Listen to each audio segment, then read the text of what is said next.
Fala pessoal, beleza? Professor Michel aqui com vocês e a gente está reunido para falar sobre VPL, Critério de Análise de Investimento, chamado VPL. É o método Valor Presente Líquido. O que é isso? Quando você faz projeções para investimentos futuros, em projetos ou investimentos financeiros mesmo de qualquer parte no banco, você tem algumas previsões de taxas de juros, cenários econômicos, esse tipo de coisa. Mas como é que você vai tomar a decisão hoje, na data presente, sobre o que você vai fazer com o seu dinheiro e como ele pode se comportar ao longo dos meses ou anos para frente e saber, para tomar essa decisão de uma forma segura, saber se é vantajoso ou não você investir em determinada coisa. É isso que a gente vai falar hoje. Vamos lá. Vamos imaginar essa situação aqui, vem comigo. Ó. Considere que um diretor tenha que decidir qual projeto aceitar dentre 4 propostos com os seguintes fluxos de caixa associados para o investimento inicial de R$40 mil, que é comum a todos. Então significa que todos os 4 projetos têm o mesmo investimento inicial. 5 recebimentos constantes de 8.230. Bom, então são 5 recebimentos iguais, é uma série de pagamentos uniforme, beleza? Recebimentos de 4 parcelas iguais a 4.515 e a última parcela de 19.515. Parcelas variáveis periódicas de 10.400, 9.920, aí ele dá 5 prestações diferentes. Repara que todo mundo está dividindo esse projeto em 5 parcelas.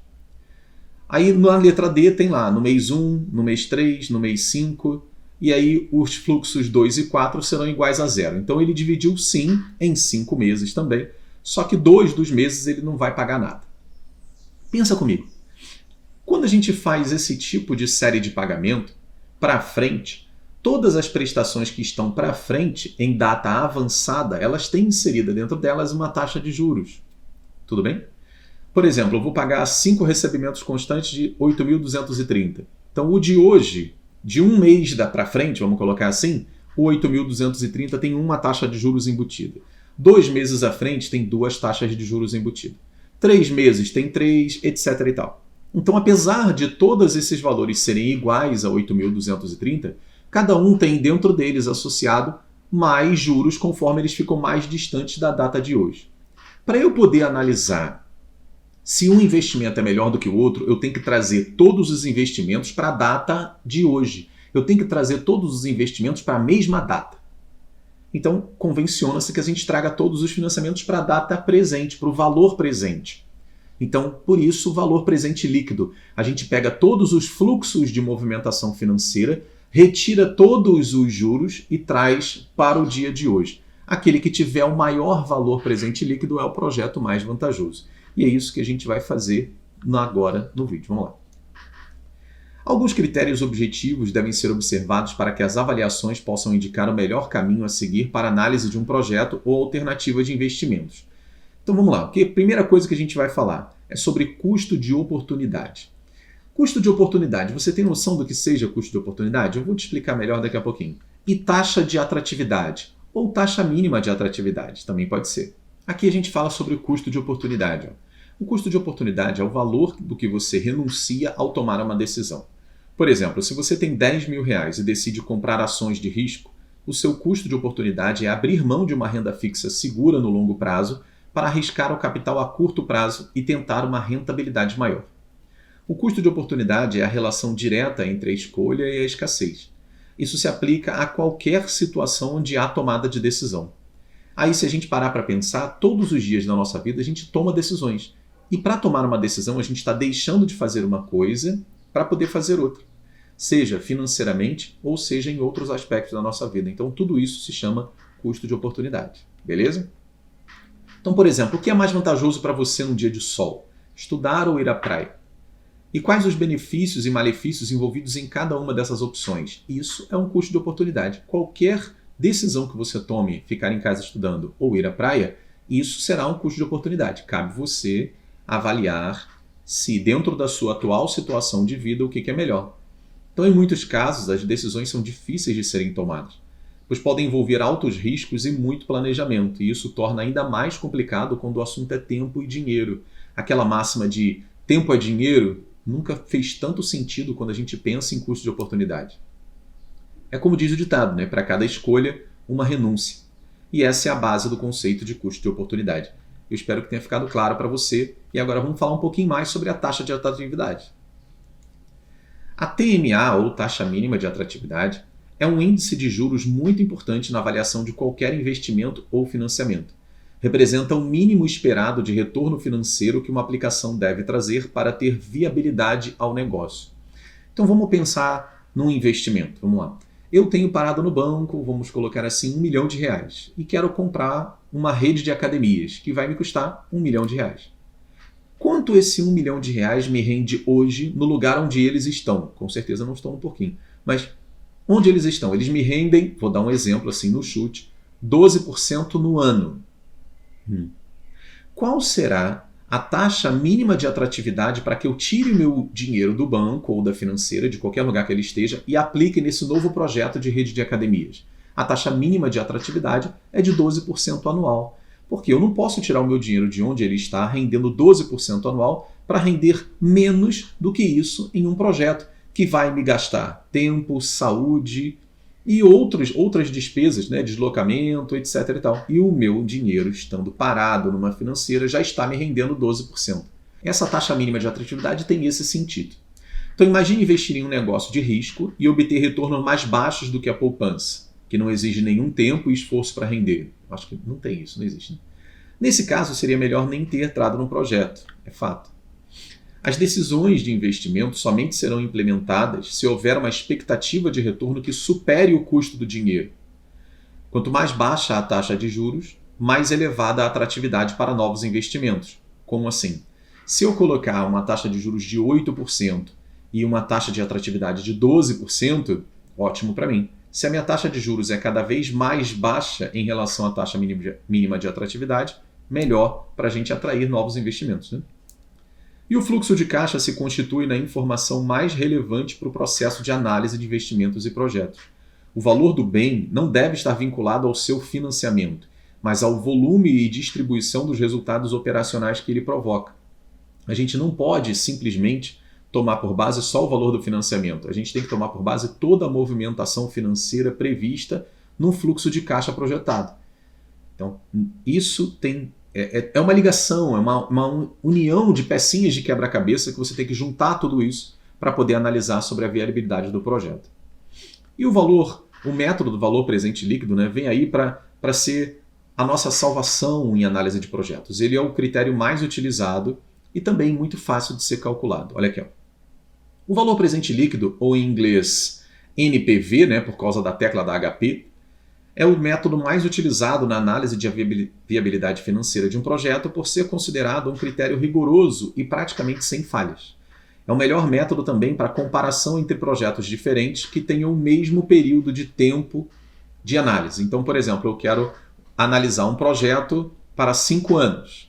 Para eu comparar esse projeto com o outro projeto também tem que estar avaliado há 5 anos. Eu não posso pegar um projeto de 3 anos e avaliar junto com outro projeto de 10 anos, por exemplo.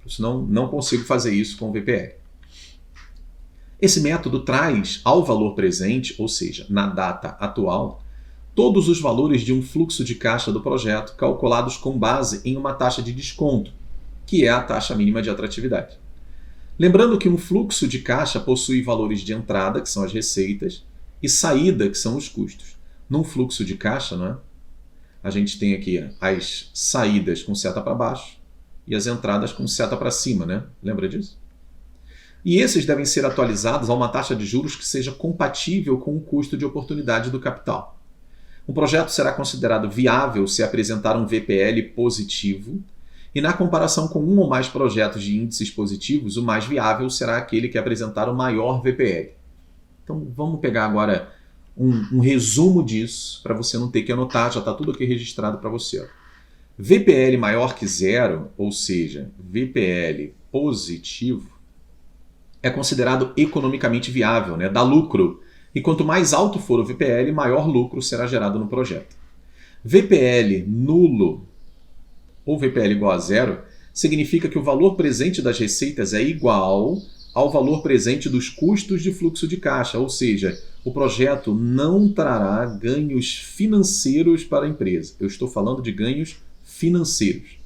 Sua aceitação pode vir de outra área que não a financeira. Por exemplo, uma área filantrópica, uma área social. Vamos supor que a empresa quer investir nos arredores de onde fica a sua sede. Tem uma comunidade aqui, tem uma praça ali, e a imagem da empresa perante a sociedade fica melhor se ela investir em algum projeto que não trará retorno financeiro, mas trará retorno de imagem para a empresa. Com isso, o VPL está aqui, ó, nulo. Não quer dizer que a gente não pode aceitar um projeto, não é isso. Quer dizer que o projeto não é economicamente viável. Tudo bem? Isso é questão de concurso. VPL negativo. O projeto não proporcionará a recuperação do investimento inicial, resultando em dívidas para a empresa, ou seja, o projeto é inviável. Vamos supor que você achou um VPL igual a menos 5 mil. Significa que o projetado é que no final do período você tenha um prejuízo de 5 mil reais nesse projeto. Para a gente entender como é que a gente calcula o VPL de um projeto, é o seguinte, está aqui a movimentação do fluxo de caixa, né? Movimentação inicial, que a gente bota aqui, ó, flow 0. Aqui tem o flow 1, 2, 3, e a gente entende que esse 1, 2, 3 é de um período à frente, 2 períodos à frente. O que são esses elementos aqui embaixo das frações? Esse 1 mais i é a aplicação de uma taxa de juros quando você quer aumentar alguma coisa em determinada porcentagem. Só que quando a gente quer aumentar alguma coisa, a gente multiplica por 1 mais i. Lembra da fórmula de juro composto? Exatamente. Isso aqui é quando a gente quer aplicar juros. E quando a gente quer retirar os juros, mas para que retirar os juros? Para trazer os valores futuros ao valor presente. Então, para a gente tirar os juros, a gente divide esse cara por 1 mais i.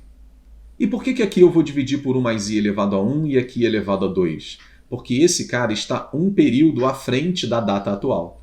Esse cara está 2 períodos à frente da data atual, ou seja, ele tem embutido em seu valor 2 taxas de juros. Então eu preciso tirar as 2 taxas de juros. Esse cara aqui, por consequência, está 3 períodos à frente, então eu vou tirar sempre o número de períodos igual ao número de taxas. Depois de eu somar todos esses fluxos na data atual, eu vou diminuir do fluxo inicial. Se esse somatório for maior que o fluxo inicial, o VPL vai dar positivo. Se for menor, vai dar negativo. Tudo bem? Vamos para um valor numérico aqui agora para a gente ver exatamente como a gente calcula isso. Isso aqui é um exemplo de fluxo de caixa, tá?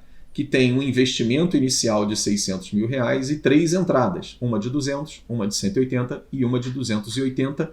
Um período à frente, 2 períodos à frente e 3 períodos à frente, respectivamente. Utilizaremos a taxa de 6% ao ano. Então vamos colocar isso daqui que é 1 ano, 2 anos e 3 anos. Tá legal? Utilizaremos a taxa de 6% ao ano para desconto de fluxo de caixa e faremos os cálculos para analisar a viabilidade desse projeto considerando um prazo de 3 anos, não esquecendo que o valor do período 0 é o valor de investimento do projeto, por isso considerado uma saída do caixa e terá um sinal negativo na fórmula do VPL. Beleza, a gente não precisa fazer isso porque eu coloquei tudo arrumadinho aqui para a gente, olha só. Eu vou pegar esse fluxo inicial com um valor negativo, que é 600 mil, o 200 mil eu vou tirar uma taxa, o 180 2 e o 280 3, porque esse cara está 1 ano à frente, 2 anos à frente, 3 anos à frente. Se a gente fizer essa conta, olha só o resultado final do nosso VPL. Ou seja, o VPL indicou que o projeto em 3 anos apresentará um prejuízo de R$ 16.028 e por isso não é viável a sua implementação. Essa conta aí é uma conta complicada, principalmente se você tem 12, 15 fluxos de caixa para analisar. Aí a gente tem uma grande vantagem, que é a HP, é o uso da HP. Tá aqui, ó. Na HP a gente vai usar essa sequência. FREG é para a gente limpar a memória da calculadora, né? Eu acho que todo mundo sabe que a primeira coisa que a gente faz na HP é limpar a memória dela.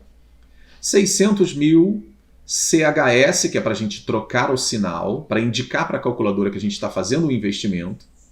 Depois que a gente troca o sinal, a gente vai indicar para a calculadora o que é ou o que são esses 600 mil reais. A gente vai apertar GCF0. Como assim GCF0? Vou indicar para vocês onde está isso na HP. Olha só, está aqui a minha HP. Ó, G, que é azul, tá vendo? CF0 está aqui, ó, embaixo do PV, tá vendo? Então vou apagar aqui a minha calculadora, ó, GCF0. Com isso, você disse para a calculadora que esse é o seu cash flow, ou seja, o seu fluxo de caixa inicial. Daí em diante, a gente vai informar todos os próximos fluxos de caixa na ordem. Primeiro, 200 mil GCFJ. CFJ está aqui embaixo do PMT, ó, embaixo da prestação. Então é GCFJ. Quando eu fiz GCFJ e depois 180 mil GCFJ, eu indiquei para a calculadora que o meu primeiro fluxo de caixa, meu fluxo de caixa 1 era 200 mil, depois o 2, 180 mil. Se você seguir a sequência, o terceiro é 280 mil. Aí acabaram os fluxos de caixa, você tem que dizer para a calculadora que a taxa é de 6%, então está aqui ó, 6i, tudo bem? Está aqui ó, 6i. E F, NPV, onde está isso na calculadora? Está aqui ó, F, amarelo, NPV está em cima do PV. O que é NPV? É o valor presente líquido se a gente está usando a linguagem da HP, que é a linguagem em inglês. Quando você faz toda essa sequência, a calculadora te devolve menos R$ 16.028. Já calcula assim muito rápido tudo que você demoraria um tempão para fazer por aquele outro método, tá certo? Agora, vamos para um último exemplo. Analise a viabilidade do projeto fictício cujos dados do fluxo de caixa estão na tabela. Considere para efeitos de cálculo uma taxa anual de desconto de 10%. Ou você preenche essa tabela usando aquele método atual, ou aquele método de conta usual, com aquela calculadora normal, ou a gente usa HP. Então vamos pegar HP aqui, ó. Zerei a minha HP. Vou colocar 80 mil, acompanha comigo, CHS GCF0, informei para a calculadora que ele é o meu fluxo inicial, e agora a gente tem que ir na ordem, ó, 12 mil GCFJ, 20 mil GCFJ, 42 mil GCFJ, depois 48 mil GCFJ. Indiquei todos os fluxos de caixa. Agora, 10i é a minha taxa percentual. E o que eu quero agora? Eu quero FNPV. Olha o que a calculadora me devolveu. Positivo 11.777,88. Então, é viável, porque é positivo, pois o VPL foi esse aqui. Letra E. Deu para entender? Super tranquilo quando a gente entende o procedimento, né, a sequência da HP. Agora, uma questão teórica para a gente finalizar a aula de hoje. Um VPL pode resultar em valores apenas positivos? Claro que não. Ele pode resultar negativo também. Pode resultar em valores nulos, mostrando que o projeto não é viável para a empresa? Bom, não sei. Mas ele não é viável? Ele pode ser viável. Ele não é viável economicamente. Então faltou aqui ó, a palavra economicamente. Então essa questão está errada. Negativos, ele pode resultar em negativos mostrando que nada pode ser decidido. Mentira! Se é negativo, você pode decidir sim. Pode decidir que não é economicamente viável. Ele pode resultar em valores nulos, mostrando que o projeto não trará retorno financeiro. Aí sim. Financeiro não trará retorno, mas ele pode trazer retorno em outros aspectos. Lembra que a gente conversou sobre isso? É isso, pessoal. Espero que tenha ficado claro para vocês aí essa parte de VPL e a gente vai se ver no próximo vídeo. Um abraço!